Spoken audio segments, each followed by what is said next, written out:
भगवान कुंद देव का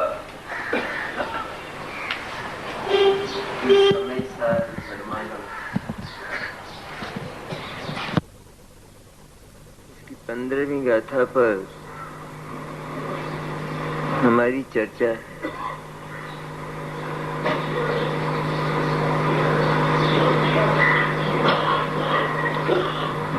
समय सार कोई आज की रचना नहीं है। 2000 वर्ष पहले की रचना भी कही जाती।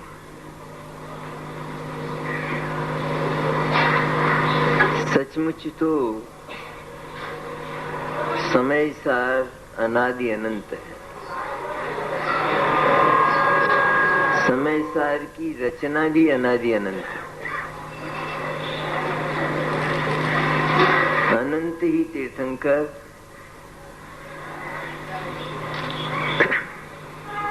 जिनकी कोई अमृत बरसाती वाणी आती है, उस समय सार की रचना करती हुई ही आती है।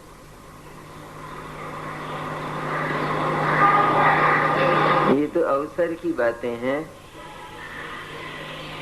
कि जब कभी कुछ व्यवधान हो जाए तो नियम है एक कुदरत का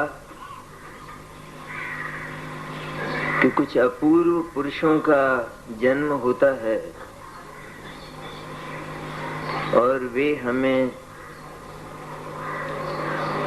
अपूर्व बातें दे जाते, चले जाते।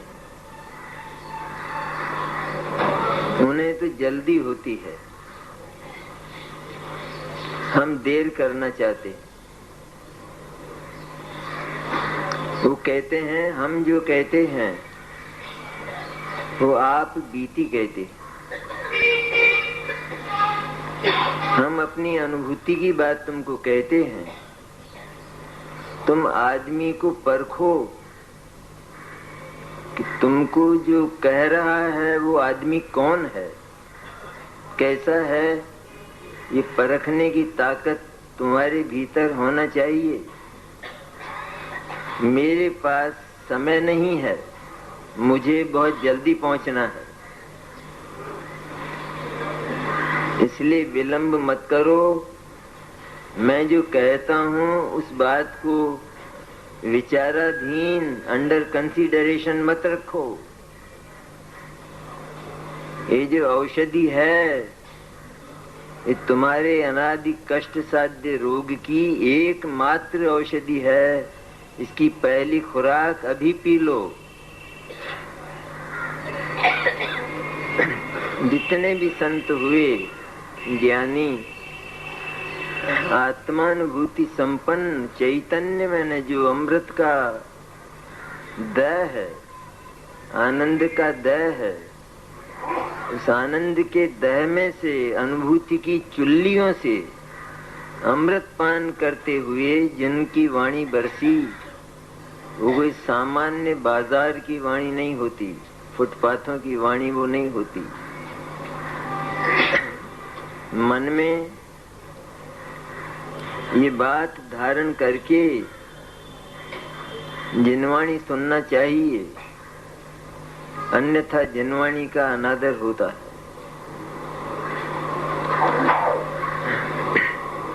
इतना सजग होकर सुने कि अगर एक भी बात रह गई तो व्याधि मिटने वाली नहीं है। व्याधि अनादि है और उसकी जो चिकित्सा है वो इतनी अमोघ चिकित्सा है कि एक खुराक में समाप्त हो जाती। एक कुंद कुंद जैसे संतों की गरिमा और उनका गौरव है। गाथाएं क्या लिखी हैं, हमारे जागरण की लोरियां हैं। बेटा जागो, प्रभात हो गया, रात बीत गई, स्नान करो और कलेवा करो। कुंद कुंद क्या कहते हैं कि बेटा जागो, ये जो तुम्हारी अनुभूति की मंदाकिनी है, गंगा है उज्जवल पवित्र, इसमें स्नान करो और आनंद का कलेवा करो। जमती है बात। कलेवा तो सब कर करके आए, कौन सा बाकी रहा? ऐसा कलेवा कि एक बार कर लेने के बाद जीव जिसे छोड़ता नहीं है, अनंत काल तक जिसका पान किया ही करता है, ऐसा कलेवा देते हैं कुंद कुंद हमारे लिए, हमारे टिफन में भरते हैं। अनुभूति के टिफन में आनंद का कलेवा भरते हैं। ऐसी सुंदर गाथाएं हैं।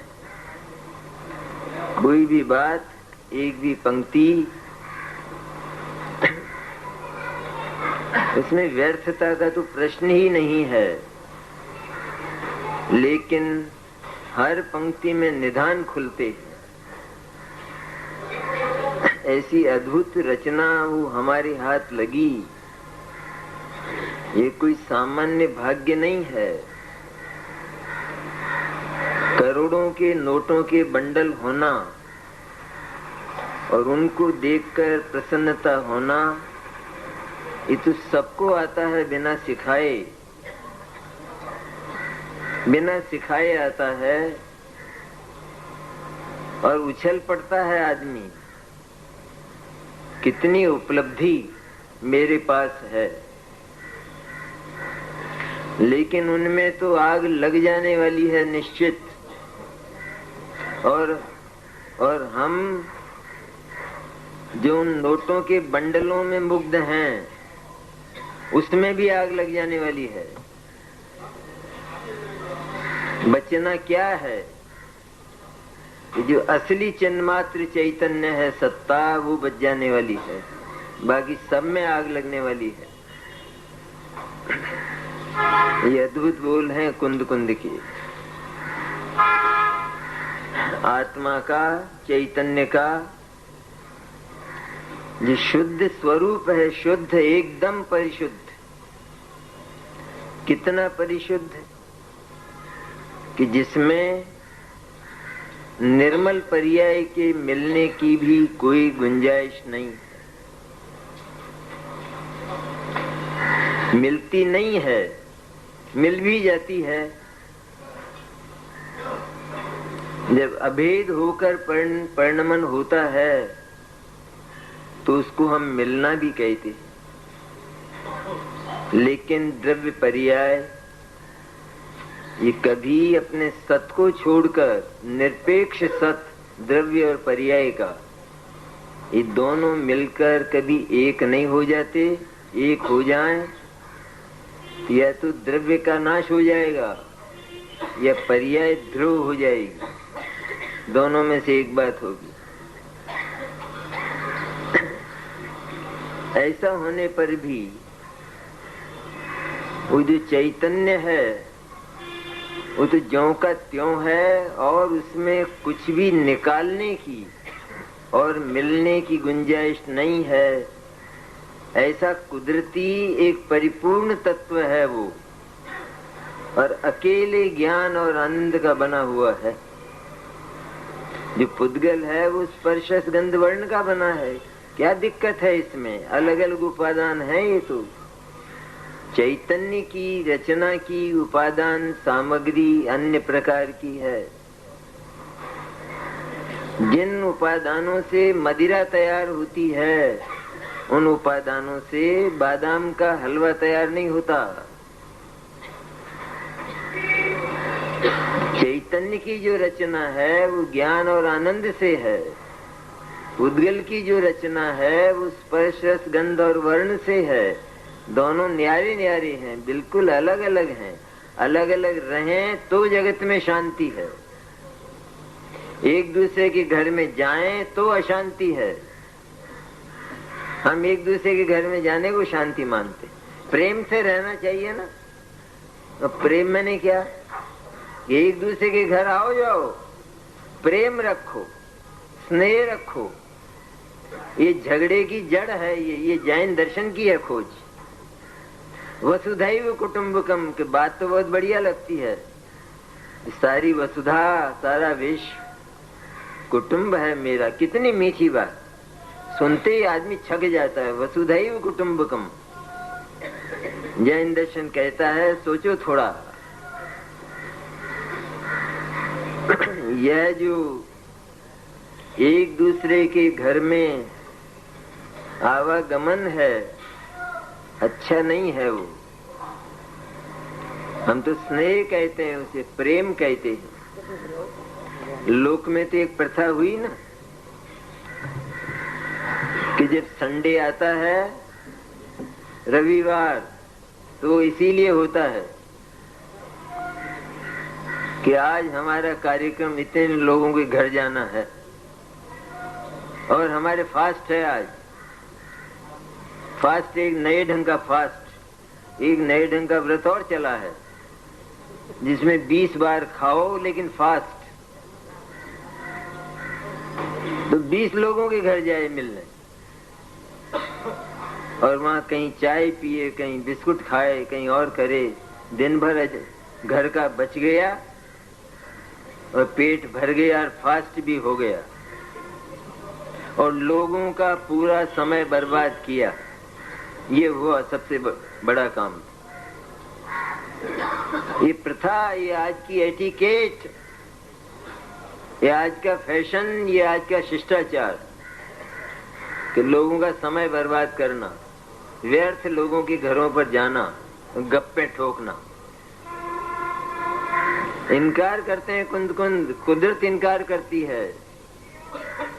यहाँ किसी के घर में जाने की गुंजाइश नहीं है। ये चेतन की आदत खराब है और तो सब ईमानदार हैं, जड़ पदार्थ। अगर बेईमान हुआ है तो केवल चेतन हुआ है। उसकी बेईमानियों को समाप्त करने वाली गाथाएं हैं। उसका मन होता है कि चलें कहीं दूसरे के घर में, चलें, बात करेंगे, मिलेंगे, लेकिन वो क्या कहता है कि मुझे भी टाइम नहीं है, कहते समय नहीं। ज्ञानियों से कोई मिलने की बात करे तो क्या कहते हैं, समय नहीं है हमारे पास। समय नहीं है बात करने का, धर्म की बात करने का। क्या धर्म की बात करने का भी समय नहीं है, क्योंकि हम धर्म की बात नहीं करते हैं। हम तो रात और दिन धर्मामृत को पीते हैं। तुम धर्म की बात करते हो, हम उससे आगे बढ़ चुके। हमारा जो पद है, हमारा प्रमोशन हो गया। तुम तो क्लेरिकल चर्चा करते हो अभी खाली। इसलिए हमारे पास समय नहीं है। ज्ञानियों का वचन ये होता है। निहाल चंद जी कैसे निहाल हुए? अगर वो ऐसे मिक्स होते समाज में, समाज ने तो देखा कि तो इनके ना मंदिर का ठिकाना, ना इनके पूजा का ठिकाना। ये तो एक कमरे में बैठ जाते हैं सवेरे से और 3-3 घंटे में निकलते हैं वहां से। उधर पत्नी चिल्लाती रहती हैं, बोलती रहती हैं, क्या कर रहे हो वहां? वहां अकेले छत पे क्या कर रहे हो घूम घूम के? तो उनका उत्तर क्या होता था कि मैं अकेला नहीं हूं, मैं अपने साथ हूं।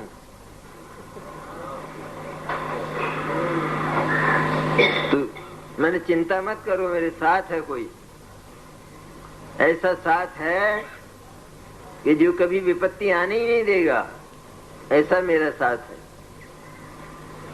ज्ञानियों का विवेक भी कुछ अद्भुत होता है। विवेक की मशाल लेकर ज्ञानी सदा चला करते, इसलिए कभी ठोकर नहीं खाते। अरे लोक वार्ताओं में ठोकर नहीं खाते, विवेक इतना जागृत रहता है।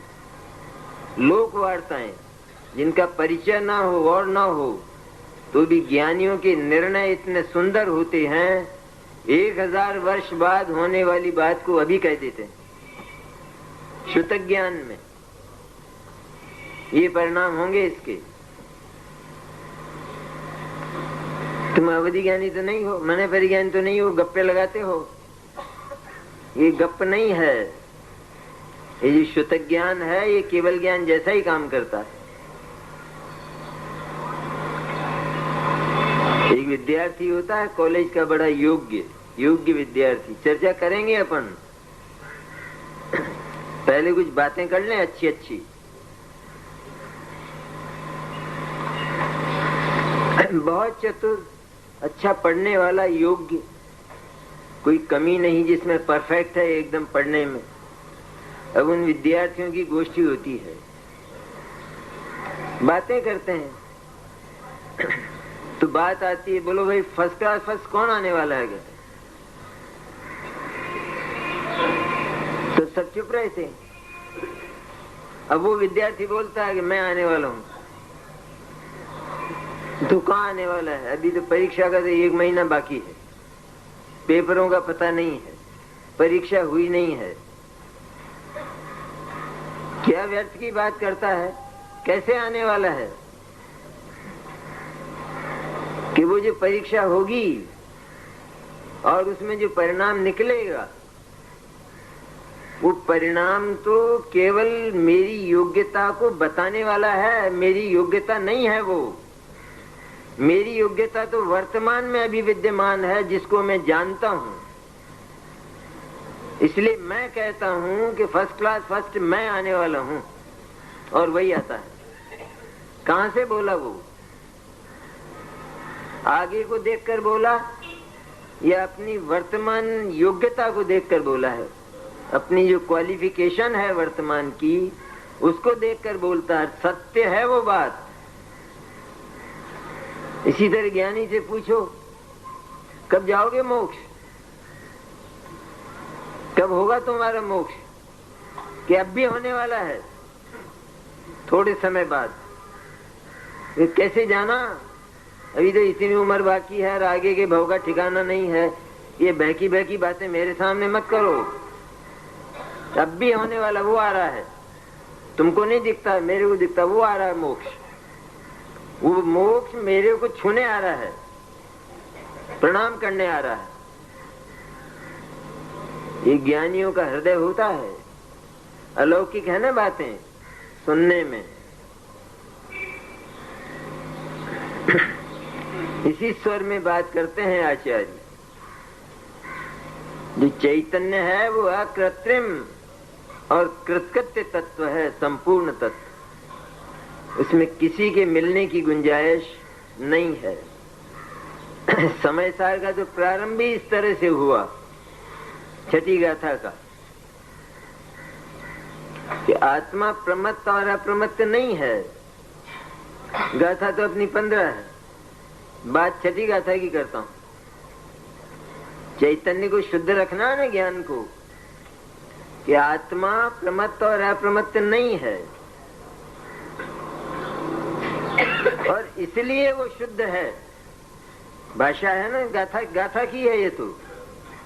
न भी हो दिया पमत्तो, न पमत्तो जान गोद जो भावो, एवं भणंति शुद्धम।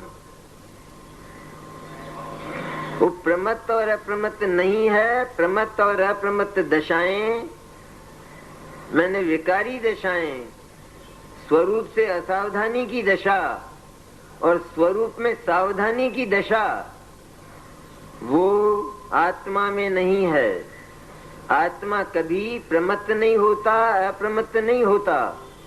प्रमत्त अप्रमत्त दशा कभी आत्मा के भीतर नहीं जाती, और चले जाए तो कि प्रथम तो जाती नहीं है, पर इस कल्पना का भी उत्तर है। चले जाए तो चले जाए तो एवं भणंती शुद्धम, चले जाए तो अशुद्ध हो जाएगा आत्मा। शुद्ध अप्रमत्त दशा 12वां गुण स्थान, 13वां गुण स्थान क्षीण मोह, चारों कर्मों के नाश रूप अनंत चतुष्टय दशा और सिद्धों के 8 गुण जैसे कमल की तरह खिल गए हों, ये सारी दशाएं, ये यदि उस शुद्ध चैतन्य में अनादि निधन जो शुद्ध है, अकेला अकेला है तो शुद्ध है। ये एक शब्द आया है ना, एक समय सार में, उसका मतलब शुद्ध। जो अकेला ही है, किसी का साथ नहीं है, वो शुद्ध ही रहता है। वो आत्मा भी शुद्ध, वो अप्रमत्त दशा भी शुद्ध, दोनों मिले तो अशुद्ध।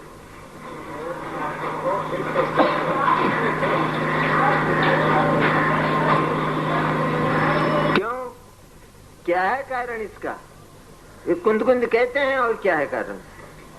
कुंद कुंद नहीं कहते हैं, लेकिन ये वस्तु व्यवस्था बोलती है ये बात। एक एक पर्याय और द्रव्य की जो चर्चा है, उसमें वस्तु व्यवस्था के स्वर हैं कि जो द्रव्य है वो तो अक्षय है, नित्य है, स्थायी तत्व है, परम परिणामिक तत्व है वो। और ये जो क्षयिक आदि भाव हैं, और भावों की तो क्या चर्चा करें। ये जो क्षयिक भाव है, ये क्षयिक भाव नया उत्पन्न होने वाला, और इसके साथ एक बात और है, परिस्थिति है केवल कि जड़ कर्म का क्षय होता है तो इसका जन्म होता है, उससे नहीं होता, वो बात तो दूर। लेकिन एक परिस्थिति है कि जड़ कर्म का क्षय होता है तो क्षयिक भाव पैदा होता है, लेकिन कर्म के क्षय से चैतन्य का जन्म नहीं होता, और कर्म के उदय में चैतन्य का नाश नहीं होता, और कर्म के उदय में चैतन्य बिगड़ता नहीं, और कर्म के जाने पर चैतन्य सुधरता नहीं। ऐसी अद्भुत स्थिति है।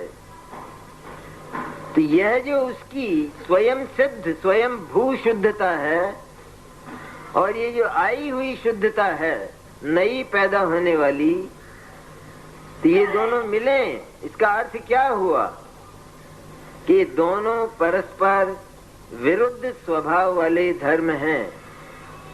एक द्रव्य का धर्म है, माने द्रव्य है, दूसरा पर्याय का धर्म है, वो अनित्य है।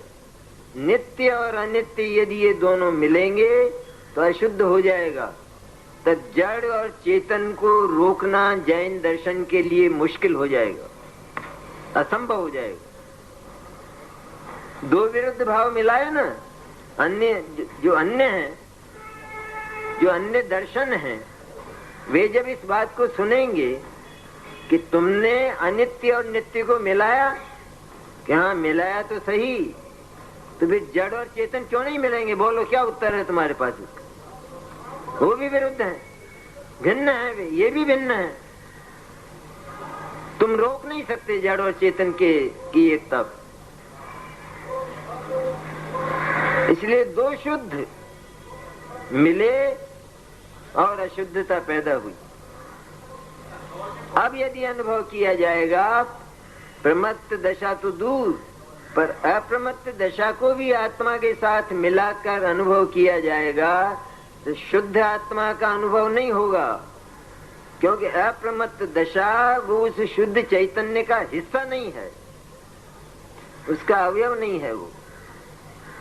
वो तो उसमें अहम करती हुई पैदा हुई, वो उसकी रचना करती हुई पैदा नहीं हुई। दूर से हाथ जोड़ते हैं ना भगवान के, ये भगवान के साथ एक में हो जाते हैं यूं। हाथ, उनके हाथ और हमारे हाथ इस तरह करके एक में होते हैं क्या? दूर से हाथ जोड़ते हैं ना। श्रद्धा क्या करती है कि श्रद्धा यद्यपि आत्मा के साथ अपने आप को अभेद जानकर मैंने ये ज्ञायक मैं हूं, इस तरह की अभेदता, मैं और ज्ञायक एक हूं ये नहीं, पर मैं ज्ञायक हूं इस तरह की अभेदता उत्पन्न करती हुई, उत्पन्न तो होती है तो भी श्रद्धा और ज्ञान अपने अपने स्थान पर ही रहते हैं, पर्याय ही बने रहते हैं, द्रव्य नहीं बन जाते। हाँ, जब पराकाष्ठा से देखा जाता है, उस अनुभूति का जब वर्णन किया जाता है, तो कहा जाता है कि जो अनुभूति की आनंदमय दशा है ये ज्ञायक बन गई है, ये द्रव्य बन गई है, और जो द्रव्य है ज्ञायक वो पर्याय बन गया है।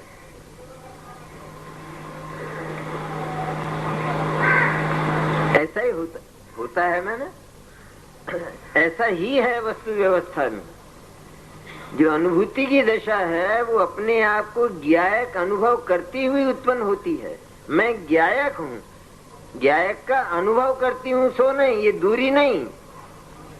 दूरी जहाँ है तो वहां पर समर्पण कहाँ है, वहां पर प्रगाढ़ मित्रता कहाँ है, जहाँ दूरी है, थोड़ी भी स्पेस बाकी है। तो इसलिए मैं ज्ञायक हूँ इस तरह जो उत्पन्न हुई, तो उसमें वो जो ज्ञायक तत्व है, शुद्ध ज्ञायक तत्व, वो तो कोई पर्याय में आ नहीं गया,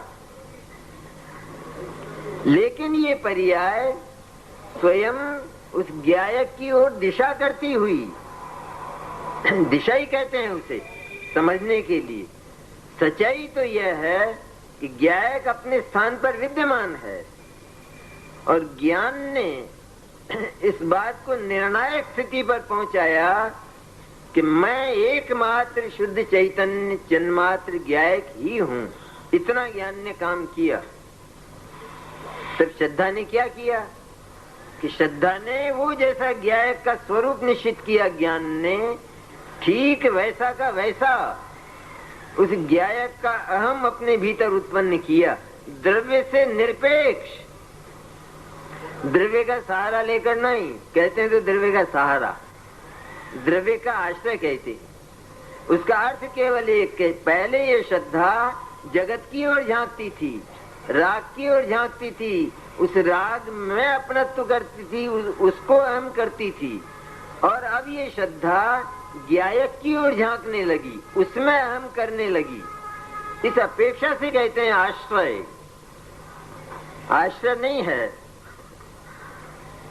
पर्याय, वो द्रव्य का आश्रय हो जाए तो वे पर्याय द्रव्य एक हो गए, लेकिन कहे बिना काम चलेगा क्या? सारे व्यवहार वचन हैं। शुद्ध जो सम्यक दर्शन है उसको आश्रय किसका होता है? तो उत्तर क्या आएगा कि ज्ञायक का आश्रय होता है। कि बताओ कैसे होता है ज्ञायक का आश्रय? ज्ञायक तो अपनी जगह पड़ा रहता है, और ये जो श्रद्धा है ये अपनी जगह रहती है। कैसे आश्रय हुआ? और दोनों कभी मिलते नहीं है, एक में एक होते नहीं। कैसे आश्रय हुआ? तो कहते अगर हम यही कहते तो तुम्हारी समझ में आ जाती बात कि कोई आश्रय नहीं है, पर्याय अपनी जगह है और द्रव्य अपनी जगह है। समझ में आती? नहीं आती। इसलिए कहना पड़ा कि पहले देह के साथ ममत्वशील होकर उस देह में अहम करके उस देह को ही चिन्मात्र चैतन्य अनुभव करता था, आत्मा अनुभव करता था। इसका नाम देह का आश्रय। और अब वहां से हटकर जब ज्ञान ने सारा फैसला कर दिया कि सारे द्वादशांग में एकमात्र चिन्मात्र जो रत्न विद्यमान है, मैंने वो जो इमिटेशन की थाली है, इमिटेशन नगीनों की, उनमें केवल एक हीरा है, और उस जौहरी की नजर केवल उसी पर पड़ती है। सारे द्वादशांग में ज्ञानियों की नजर कहाँ जाती है कि केवल उस चैतन्य हीरक पर, चैतन्य चिंतामणि पर जाती है। कि उससे पूछा जाए कि ये और दूसरे इनका क्या हुआ? ये जो थाली भरी हुई है और इसमें जो हजारों जो ये रत्न पड़े हैं, वो तो यूं बोलता है ना, ये रत्न पड़े हैं हजारों, इनका क्या हुआ? ये मेरे काम के नहीं हैं, मेरे तो एक ही है काम का। तो अन्य को अलग अलग नहीं करता। वस्तु व्यवस्था जो की त्यों रहती है, अलग अलग नहीं करता। अलग अलग तो है ही, पर अलग अलग करता मैंने यूं नहीं करता है, लेकिन उसमें से एक को उठा लेता है, बस हो गया काम। उसी तरह सारे द्वादशांग में से ये जो अनुभूति कही ना, तो अनुभूति मैंने आत्मा, शुद्धात्मा, तो केवल सारे द्रव्य शुद्ध में और भाव शुद्ध में जो सारभूत है वो केवल एक यह चैतन्य चिंतामणि है और कुछ नहीं। और ज्ञानी तब से इसे उठा लेता है, बाकी सब छोड़ देता है। बाकी सबके सब हे तत्व हैं, हे तत्व हैं कि ये तो है ना, जानने लायक तो है ना कि हे जाना, इसका अर्थ क्या है फिर? एक कहा है ना मैंने कि ये हे हैं सारे अथवा ये गे हैं सारे, इसका अर्थ क्या हुआ? इसमें क्या जानने में नहीं आया? इसका सीधा अर्थ यह हुआ कि ये मेरे बिल्कुल मतलब के नहीं है, किसी काम के नहीं, इनसे मेरी कोई सिद्धि नहीं होती, इनको जानने से भी मेरी सिद्धि नहीं होती, इनका कुछ करने धरने का तो प्रश्न ही पैदा नहीं, लेकिन इनको जानने से भी मेरा काम बिगड़ता है, सुधरता नहीं है। ये जान तो लिया और क्या जानते हैं? इससे अधिक भी जानना होता है क्या? श्रुतक ज्ञान का ये जो अंश है, ये स्वपर के विभाग वाला, इस स्वपर के विभाग वाला अंश विस्फोटक तत्व है। ये अनादि संसार के लिए ये एटम बम है। ये इसमें इतनी ताकत है।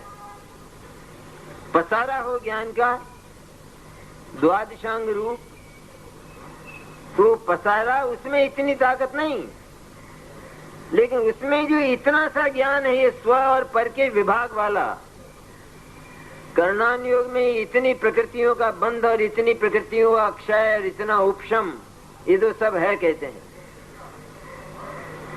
लेकिन उसमें नहीं है वो ताकत। वो ताकत इसी इतने से ज्ञान में है, स्व और पर के विभाग रूप। यह जो अनुभूति है इसमें इतनी ताकत है कि अनंत संसार के लिए विस्फोटक तत्व है। संसार कितना कि अनादि का दिखता ऐसा है ना हमको, वैसे तो एक पर्याय मात्र का है केवल, लेकिन अनादि का संसार। तो हम जब विचार करते हैं कि कितना इकट्ठा हो गया है राग द्वेष और पाप पुण्य, तो कुंद कुंद कहते हैं बिल्कुल चिंता का विषय नहीं। इस सारे के सारे जितने इकट्ठे हुए हैं वो चैतन्य के वज्र बंगले के बाहर हैं। ये सारे के सारे उसका स्पर्श तब नहीं करते। तुम अपने चैतन्य बंगले में आराम से सो, इनका जो आक्रमण है वो तुम्हारा कोई नुकसान करने वाला नहीं। कितनी बढ़िया सुविधा है कि हैं रागादिक हैं, मिथ्यात्वादिक हैं, ये सारे हैं। डर क्या है हमको कि मिथ्या दर्शन है, अब कैसे आत्मा का अनुभव? मिथ्या दर्शन तो वो तो आत्मा का विरोध करता हुआ, आत्मा को रागी द्वेषी मानता हुआ उत्पन्न होता है ना, कि होने दो, मानता है वो, लेकिन है वो आत्मा की परिधि के बाहर। ज्ञान आत्मा की परिधि के बाहर नहीं गया है, वो ज्ञान आत्मा में है। काम सारा ज्ञान को करना है, मिथ्या दर्शन को नहीं करना है। मिथ्या दर्शन में काम करने की ताकत ही नहीं है, क्या करेगा वो? ज्ञान विद्यमान है ना हमारे पास, इसलिए इस ज्ञान में वो मिथ्या दर्शन नहीं आया, क्योंकि दो तत्व हैं भिन्न भिन्न। भिन्न भिन्न दो तत्व यदि मिल जाए तो अशुद्ध हो जाता है। इसलिए अप्रमत्त दशा तक को आचार्य बाहर रखते हैं। और वो बोल तो देखिए आचार्य का कितना भारी बोल है। अप्रमत्त दशा यदि शुद्ध चैतन्य के साथ मिल जाए तो मिलती तो है नहीं, पर यदि उसको मिलाकर भी अनुभव किया तो अशुद्ध आत्मा की अनुभूति होगी, शुद्ध आत्मा की अनुभूति नहीं होगी। शुद्ध पानी और शुद्ध दूध दोनों को मिलाया तो क्या हुआ?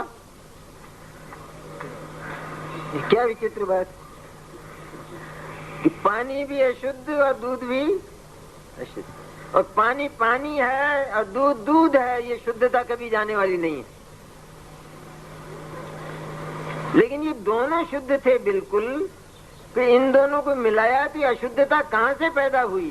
कहते कुदरत से पूछो, वस्तु व्यवस्था से पूछो, क्योंकि कुदरत के विधान में इस बात का निषेध है कि मिलना तो बहुत दूर रहा, तुमने यदि ये कल्पना भी की तो मैं बहुत बड़ी सजा दूंगी तुमको। ये कल्पना तक मत करना, इसकी सजा बहुत बड़ी है। प्रमत्त और अप्रमत्त पढ़ लेते हैं बस, प्रमत्त और अप्रमत्त नहीं है आत्मा, नहीं है तो क्या हुआ?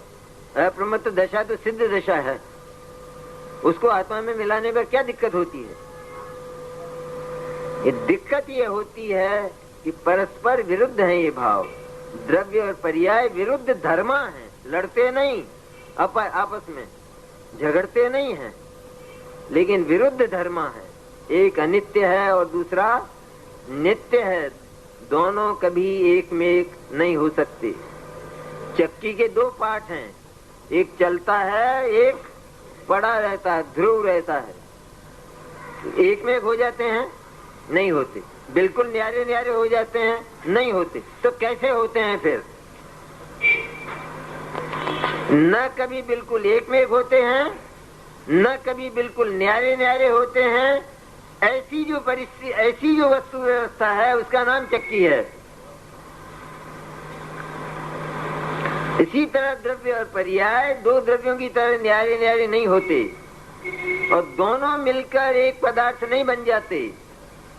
लेकिन द्रव्य द्रव्य के स्थान पर, पर्याय पर्याय के स्थान पर रहता है, और काम सब बन जाता है, सारा का सारा बनता है। आत्मानुभूति उत्पन्न हुई और आनंद की बात आई थी ना, तो आत्मानुभूति उत्पन्न हुई अबद्ध और अस्पष्ट के लक्ष्य से, उसमें आत्मीयता करने से। यही मैं हूँ, इसका नाम आत्मीयता। ये भी लंबा है, यही मैं हूँ, इतना नहीं करती है श्रद्धा।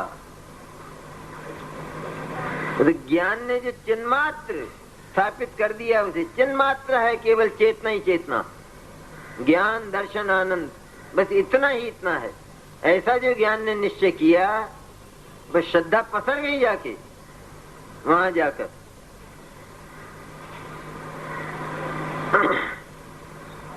अपने घर में नहीं होते कि बच्चा तो पढ़ा लिखा होता है, और उसकी जो 80 बरस की माँ है, वो अपने हस्ताक्षर करना भी नहीं जानती। लेकिन वो क्या जानती है कि जो मेरा बच्चा है वो बहुत योग्य है, विश्वास पात्र है। तो जब वो कहता है कि माँ ऐसा करना, हाँ बेटा ऐसा ही करूं, तो वो जो बेटा कहता है, तो उस बात का पूरा विश्लेषण करती है क्या ज्ञान में? तो उसके पास है ही नहीं वो ज्ञान, कहां से विश्लेषण करेगी? लेकिन उसने जो बैकग्राउंड बनाया, तो उसको ज्यों के त्यों श्रद्धा की तरह वो माँ वो स्वीकार कर ली। श्रद्धा का काम यही है, पसरी सो पसरी, अब वो वहां से हिलना नहीं चाहती। ये ज्ञान का काम है कि वो आया जाया करता है, कभी आत्मा के भीतर, कभी आत्मा के बाहर। लेकिन आत्मा के बाहर जाता हुआ भी आत्मा से छूटता नहीं है। ज्ञान चेतना जो पहली बार निर्विकल्प स्व संवेदन में जिसका जन्म हुआ, वो ज्ञान चेतना लब्धि के रूप में हमेशा विद्यमान रहती है, उपयोग के रूप में नहीं। उपयोग के रूप में नहीं रहे तो भी धन है ना हमारा, उसमें क्या है? वो तो फिक्स डिपॉजिट है 5 लाख का बैंक में, तो लब्धि के रूप में रहती है। उस ज्ञान चेतना का नाश नहीं होता। उसका तो बड़ा सुंदर समाधान है। मुमुक्षु में ऐसे झगड़े चलते हैं। तो क्या कहते हैं कि जैसे श्रद्धा है, वो हमेशा शुद्धात्मा में अहम करती हुई उससे सटकर चलती, उसका परिणमन होता है शुद्ध निरंतर सम्यक दर्शन का। ज्ञान भी शुद्ध हो गया है, लेकिन उसका रूप ऐसा है ज्ञान का कि उसके दो विभाग हैं, स्व और पर। ये दो विभाग, वो कभी स्व में व्यवसाय करता है तो कभी वो पर की ओर उसकी दिशा हो जाती। वो तो अपन आगे बात करने वाले हैं, अभी तो सामान्य चर्चा। तो उसके दो विभाग हो जाते हैं। लेकिन इतना होते हुए भी उसने अपने उस विकास में, अपनी सामर्थ्य में उस शुद्ध चैतन्य को प्रतिष्ठित कर लिया है सदा के लिए, और इस रूप में प्रतिष्ठित किया है कि यही मैं हूं। जैसे श्रद्धा बोली ना, ज्ञान भी वैसे ही बोलता है, मेरा है वो नहीं, मेरा है में तो दूरी हो जाती है। मैं हूं इसी स्वर में बोलता है। तो ये इस शुद्ध चैतन्य को उसने सर्वोत्कृष्ट स्थान पर स्थापित कर दिया उस क्षोभ सम में। अब हमेशा उसका विचार करे ये कोई आवश्यक नहीं, तो हम तो ये जानते हैं ना, हमारा क्या है, शंका क्या है हमारी, कि वो ज्ञान शुद्ध चैतन्य से बाहर चला गया। मैंने हमेशा अनुभूति नहीं रही, स्व संवेदन नहीं रहा, तो छूट गया। छूट गया तो आत्मा ही नहीं रहा। धवला में प्रश्न किया ना कि स्व संवेदन से रहित आत्मा की तो कभी उपलब्धि नहीं होती, ये प्रश्न किया जो हम लोग प्रश्न करते। तो हमेशा रहना चाहिए। एक बार जो अनुभूति हुई तो अनुभूति की धारा तो चलना ही चाहिए, और बाहर नहीं तो कहते भीतर ही भीतर चलना चाहिए। अरे बाहर चले भीतर चलिए, बाहर भीतर क्या होता है? भीतर चले तो भी वो अनुभूति है ना, वो तो ज्ञान क्रिया है ना, शुद्ध आत्मा का अनुभव करने वाली। तो अंतर्मूर्त में केवल ज्ञान होगा ही होगा, इसलिए वो नहीं होता है। लब्ध चेतना कही है ज्ञान, लब्ध रूप, और उसका लब्ध रूप रहना यही हमारी संपत्ति है, क्योंकि वो उपयोग रूप होती है। फिर धन पड़ा हो ना तो पड़ा है, लेकिन काम में आता है, रोजाना नित्य काम में आता है। वही बैंक में जो फिक्स डिपॉजिट पड़ा है वही रोजाना घर में काम आता है। इसीलिए लब्ध रूप ज्ञान चेतना पड़ी है, और निरंतर ही वो शुद्धात्मा से ही सटा हुआ है सचमुच। बाहर गया है तो बाहर इस तरह नहीं गया है कि किसी बाह्य तत्व के साथ वो एक में हो गया हो अथवा उसके साथ एकत्व कर लिया हो। क्योंकि ज्ञान का धर्म है ये कि जब शुद्ध चैतन्य को अपना एकत्व दे दिया तो अन्य कोई जगत में ऐसा नहीं रहा कि जिसको एकत्व दिया जा सके। इसलिए बाहर अगर कोई ज्ञेय बनता है पदार्थ, तो वहां ये विचार करना पड़े कि ये पराया है, ये मेरे एकत्व करने लायक नहीं है। इतने विचार की भी अब गुंजाइश नहीं है, क्योंकि वो जो अनेकत्व है, स्वपर का विभाग, वो क्षयोग सम में समा गया है, इसलिए विचार की गुंजाइश नहीं है। जब हमारा बंगला बन गया है कलकत्ता में, और हमने जान लिया कि ये हमारा बंगला यही है, अन्य नहीं है, तब हम अपने बंगले से निकलना तो पड़ता है ना। इसी तरह ज्ञान को भी निकलना पड़ता है। निकलना पड़ता है तो सामने दूसरे का बंगला दिखाई देता है कि किसी और का दिखाई देता है।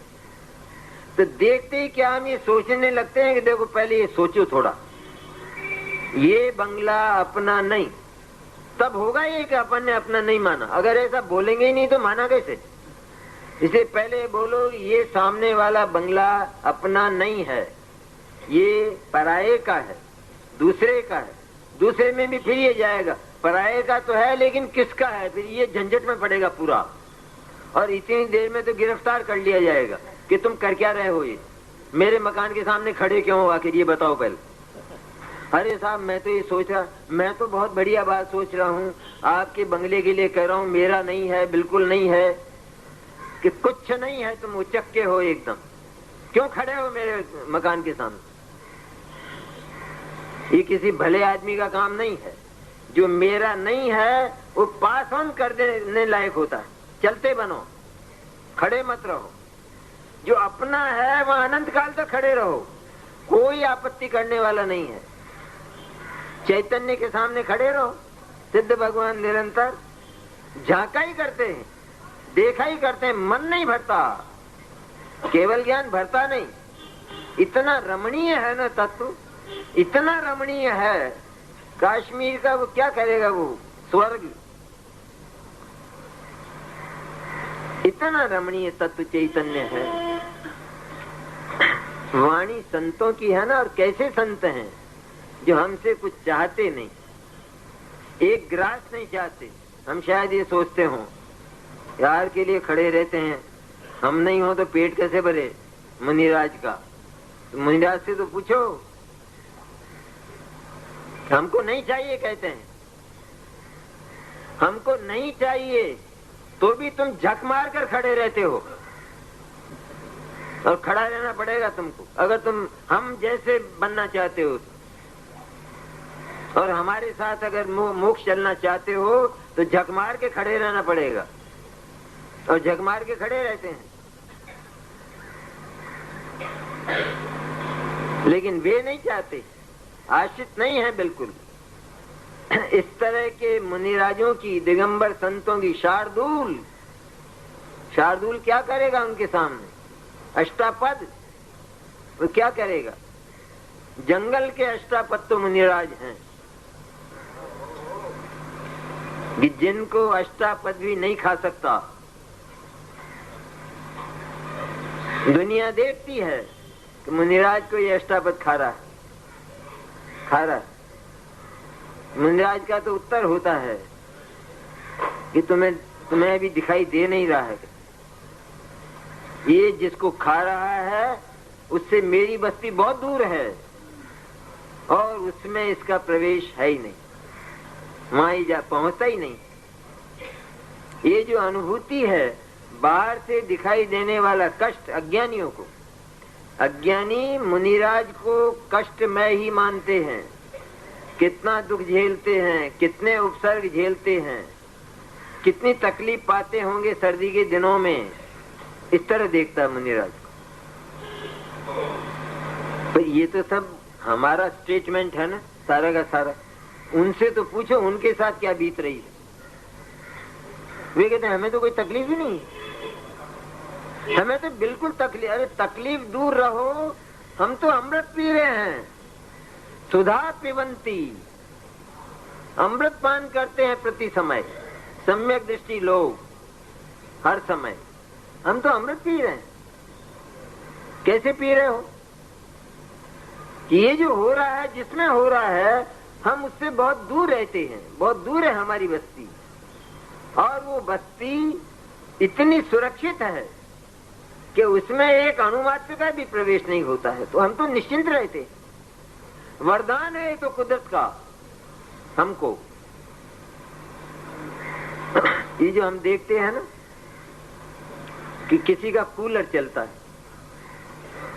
और वो कूलर घर के बाहर लगा रहता है, वो धूप से छाया रहता है, धूप ही धूप उस पर गिरती है। बच्चा ये कहता है कि पापा ये कूलर है ना, इस पर तो धूप ही धूप है, गर्म हो गया ये, इसलिए इसको घर के भीतर ले लो।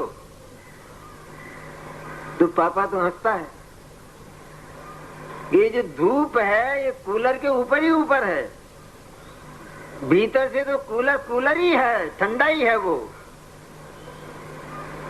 उसमें कभी गर्मी पहुंचने वाली नहीं है।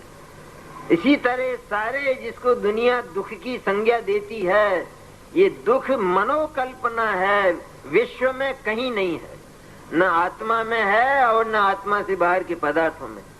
ये कोरी कल्पना है दुख। ऐसे दुख से सदा दूर रहने वाले मुनिराज कहते हैं कि ये जो अनुभूति पैदा हुई और इसमें जिस आनंद का जन्म हुआ, उस आनंद की ओर भी वो सम्यक दृष्टि ज्ञानी, वो निर्विकल्प संवेदन करने वाला, उसका जो ध्यान है, उसकी जो परिणति है, वो केवल शुद्ध चैतन्य के साथ एकाकार होकर परिणमित हो रही है, यही मैं हूँ। उसका आनंद की ओर उसका परिणाम, उसका ज्ञान जाता नहीं है। ध्येय में एकदम प्रतिष्ठित रहता है, ध्येय में एकदम व्यस्त रहता है। हम ऐसा कहते हैं ना, आनंद को भी जानते हैं, आनंद को भी जानते हैं। जानते हैं मैंने क्या? जानते हैं मैंने सचमुच उन्हें जानना ही नहीं है। जानते तो क्या है, उन्हें जानना ही नहीं है। क्यों नहीं जानना है? क्योंकि सच्चाई से कहा जाए क्या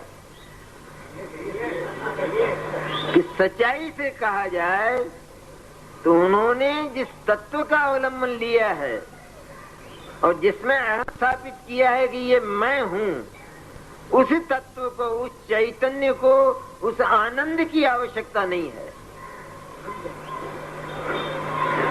आनंद की आवश्यकता नहीं है, आनंद धाम की आवश्यकता है, और वहां वो विद्यमान है, वो वहीं पड़े। इसलिए कहा कि वो आनंद चैतन्य से पराया होने के कारण ज्ञेय है। इतना है कि आत्मा की पर्याय में पैदा होता है, इसलिए हम उसे निश्चय की संज्ञा देते। निश्चय स्वपर प्रकाशक, उनको चाहिए नहीं वो आनंद। उत्पन्न होता है, उत्पन्न हुए बिना रहेगा नहीं। उनसे पूछेगी आनंद उत्पन्न हुआ ना? हो गया होगा, हो गया होगा, हो गया होगा। क्यों इतनी उपेक्षा क्यों है? उपेक्षा इसीलिए है कि आवश्यकता नहीं है, क्योंकि मेरे पास ये जो उत्पन्न हुआ आनंद है, इसको रखने की जगह नहीं है। कोई कोना मेरा खाली नहीं है, उसमें आनंद धाम पसर गया। बोलो इसको कहाँ रखूं मैं, इस आनंद को? इतनी ऊंचाई परिणाम में होती है सम्यक दृष्टि को। इसलिए आचार्यों ने कहा, बहुत बड़े बड़े वचन कहे, बड़े तो कहे लेकिन वास्तविक कहे, कि सम्यक दृष्टि का, अपने शुद्धात्मा को निर्विकल्प स्वसंवेदन प्रत्यक्ष से जानने वाला ज्ञान सिद्धों के समान शुद्ध होता है। सिद्धों के समान शुद्ध होता है ना? केवल ज्ञान जैसा शुद्ध है, वैसा ही ये स्वसंवेदन ज्ञान शुद्ध है। जैसे केवल ज्ञान में लौकिक सुख दुख की अनुभूति नहीं है, उसी तरह इस स्वसंवेदन ज्ञान में लौकिक सुख दुख आसपास होने पर, रागादि आसपास होने पर और सारे कर्मादि आसपास होने पर भी इसको उनकी अनुभूति नहीं है, क्योंकि वस्तु व्यवस्था में इतनी गुंजाइश है और ज्ञान को इतनी आजादी है। यहाँ सारे के सारे अपने अपने स्वभाव में स्थित हैं पदार्थ, और सब न्यारे न्यारे हैं और परस्पर विरुद्ध स्वभाव वाले भी हैं। इसलिए तुम जिसका अनुभव करना चाहो, स्वतंत्र हो, आजादी से अनुभव करो। ये पड़े रहेंगे तुम्हारे सुख और दुख, राग द्वेष पाप पुण्य और मिथ्या दर्शन तक, ये सब पड़े रहेंगे। द्रव्य मिथ्या, द्रव्य असंयम, द्रव्य कषाय, द्रव्य योग, इनके सद्भाव में भी ज्ञानी बंधते नहीं हैं। ये आगम के वचन है, नहीं बनते। क्यों बनेंगे? बंधेंगे क्यों? बंधन किसे कहते हैं? क्या वे बनते हैं, एक में एक होते हैं? नहीं होते। तो आत्मा का बंधन क्या होता है कि ये जो आत्मा से अत्यंत न्यारे तत्व हैं, बिल्कुल भिन्न तत्व, अचेतन और जड़, इनको जो चेतन के साथ अपनी कल्पना में एक में करके अनुभव करता है, उसे बंधन कहते हैं। उसका नाम बंधन। ये कल्पना में बंधा है, वास्तव में बंध गया। वास्तव में बंध गया होता तो फिर इसका ज्ञान सम्यक ज्ञान होता, और इसी का नाम सम्यक दर्शन होता, और वस्तु व्यवस्था भी ऐसी होती। लेकिन बंधा नहीं है। और कल्पना को समाप्त करने में कितना समय लगता है? कितना समय कल्पना में? बंधन कोरी कल्पना, कोरा भ्रम है। और जो भ्रम है वो भी कोई वस्तु होती है? किसी वस्तु के संबंध में भ्रम होता है, लेकिन भ्रम में वस्तु नहीं हुआ करती। इसलिए आचार्य कहते हैं वस्तु तो केवल सत्ता स्वरूप वो चैतन्य ही है। ये भ्रम आदि ये तो उसको देखें न देखें, जैसे चाहें वैसे देखें, इनके देखने से चैतन्य में कोई अंतर नहीं पड़ता। इसलिए जो अनुभूति उत्पन्न हुई चैतन्य का दर्शन करती हुई, वो अनुभूति आनंद को साथ लेकर यद्यपि पैदा होती है, होना भी चाहिए, क्योंकि ये जो नई बात हुई है जीवन में, सबसे पहला क्षण है ना, नई बात, एकदम अपूर्व बात जो उत्पन्न हुई है, उसमें क्या नयापन आया है? क्या नयापन आया? तुम पहले सर्विस करते थे, अब तुम करोड़पति हुए, क्या हुआ? कुछ नयापन आया होगा ना? क्या? हाँ, नयापन क्या, बिल्कुल ही बदल गए। और एक ऐसा होता है कि जो वो होकर भी ऐसी बातें करता है कि क्या करें, कुछ बजट में गुंजाइश नहीं है, घर में घी नहीं है, घर में शक्कर नहीं है। अरे ये कैसी बातें करता है तू, बहकी बहकी बातें। तेरे पास करोड़ रुपया कैश मौजूद है, फिर घी शक्कर कहाँ गए? कि क्या करें साहब, ऐसा ही है, स्थिति ऐसी है। वो अपनी स्थिति को छिपाता है। यहाँ तो जो अनुभूति है वो प्रकाशन करती है, जो चैतन्य के निधान है उनको खोल देती है। और उस अनुभूति में जितना चैतन्य है, जितना मात्र, कितना मात्र है, अनुभूति मात्र। न 20वें बोल में आलिंगन में आत्मा कितना है? अनुभूति मात्र है, सम्यक दर्शन मात्र है आत्मा। तो जो अनुभूति मात्र आत्मा है उसमें सारा आत्मा आ गया है। अब आत्मा का कुछ बचा नहीं। सम्यक दर्शन बच गया, ज्ञान बच गया, चारित्र बच गया, सिद्ध दशाएं बच गई। कहते बच नहीं गई, वो चैतन्य के बाहर ही थी, वो अलग ही थी, इसलिए बचने का नहीं है। संपूर्ण चैतन्य इसमें आ गया है। और संपूर्ण चैतन्य में क्या भरा है, कैसा होता है आत्मा, ये पहली घूंट में, संवेदन की पहली घूंट में इसका पता चल गया कि आत्मा में क्या क्या भरा है। वरना कैसे पता लगे कि आत्मा क्या होता है? आत्मा है, अनंत आनंद वाला है, सब कुछ है, लेकिन पहले ही ग्रास में नहीं पता लग गया। अभी तो खाना तो बहुत है, लेकिन पहले ही ग्रास में पता नहीं चल गया कि भोजन कैसा है। और आत्मा का अगर कुछ बाकी रह जाए अनुभूति में, तो फिर क्या पूरा आनंद आया, वास्तविक आनंद आया? यहाँ जो आनंद आया है वो पूरा है या अधूरा है? कि साहब सिद्धों की अपेक्षा तो बहुत कम है, कि तुम्हारा माथा खराब है अभी। ये कम और अधिक की नहीं है यहाँ बात। यहाँ तो आनंद धाम की चर्चा है, उसमें कम अधिक कहाँ है? क्योंकि पर्याय दृष्टि वाला है ना, तो इसका ध्यान तुरंत कहाँ जाता है कि वो तो आनंद धाम तो है, पर सिद्धों जैसा कहाँ आनंद।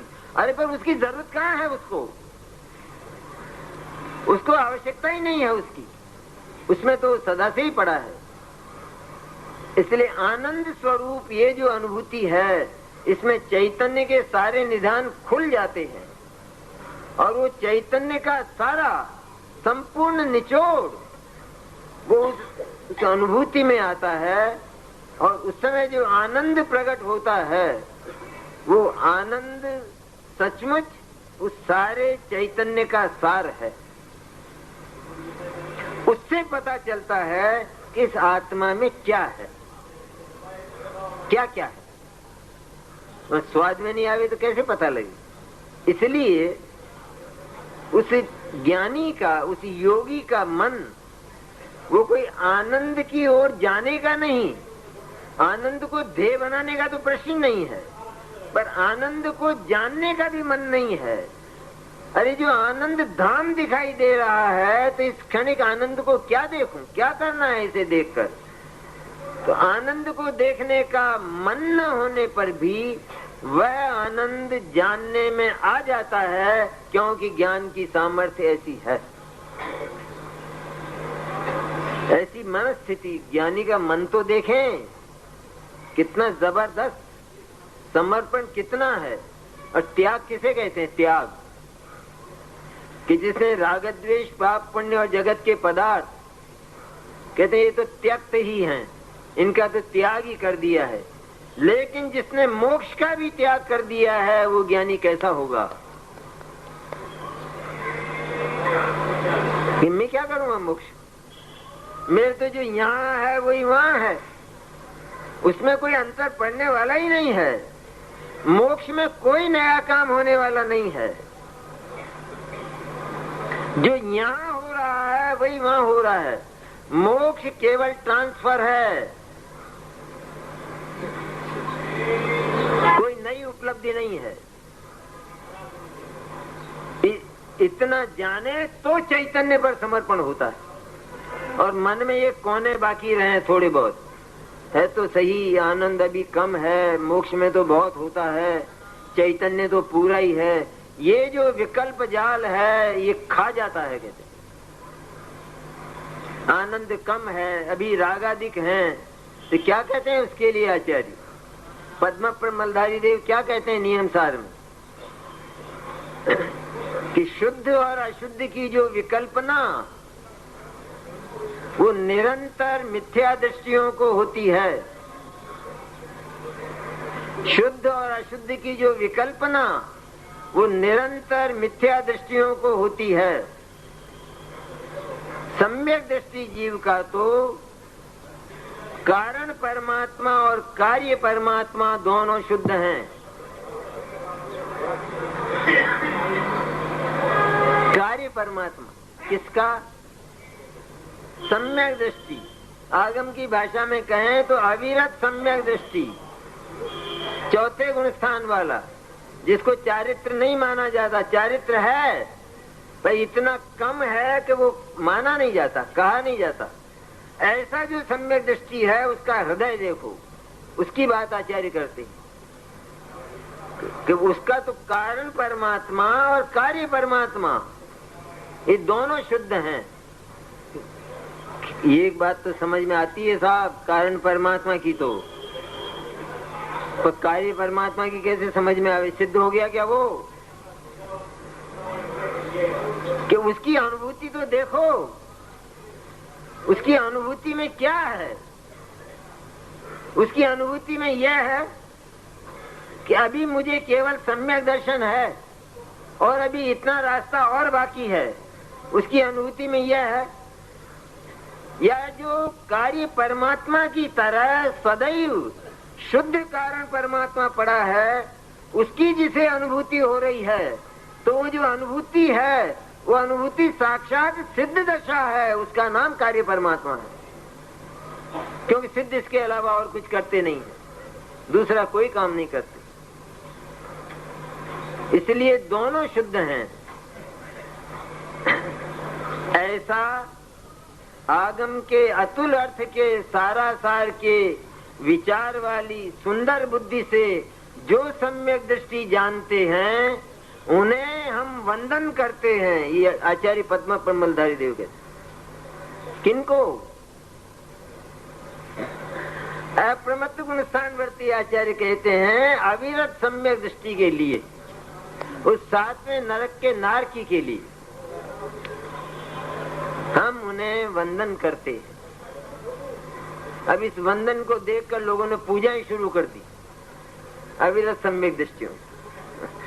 अभी वंदन करते हैं, मैंने सम्मान करते हैं। सम्यक दर्शन कोई अलौकिक अनूठी चीज है, भवांतर तत्व है, इसलिए सम्मान करते, इस अर्थ में है वो बात। लेकिन फिर ये कितनी ऊंची बात आचार्य, हिचकते नहीं ना, उनको मालूम नहीं है कि हम अप्रमत्त प्रमत्त गुण स्थान वाले, निरंतर शुद्धोपयोग में झूलने वाले, और ये अविरत सम्यक दृष्टि जिसको अभी पाप भी नहीं गया है, इसको हम प्रणाम करें या ये हमको प्रणाम करे?